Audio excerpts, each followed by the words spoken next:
আপনারা দেখছেন news now, খবরের নতুন ভাষা।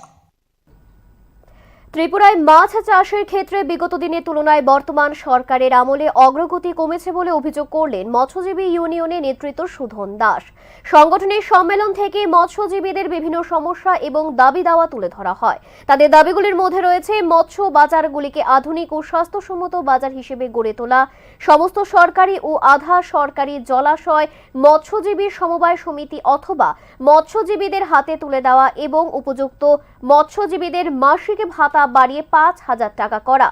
পাশাপাশি মৎস্য দপ্তরের দুর্নীতির অভিযোগ তুলে সংশ্লিষ্ট মন্ত্রীকে অবিলম্বে মন্ত্রিসভা থেকে বহিষ্কারের দাবিও জানিয়েছে সংগঠন।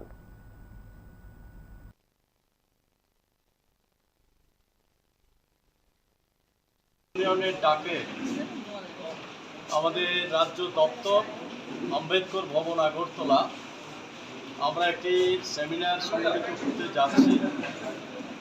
তার মূল দাবি হচ্ছে মৎস্যজীবী সমবায়ের হাতে জলাশয় নিয়মিত নির্বাচন করা, অডিট করা, আর্থিকভাবে মৎস্যজীবী সমবায় সমিতিকে সাহায্য করা, জাল, জলাশয়, ম্যানেজারিয়াল সাবসিডি এবং মাছ উৎপাদনের জন্য যে সামগ্রিকভাবে সহযোগিতা সেগুলি করার জন্যে আমরা এই দাবি করছি।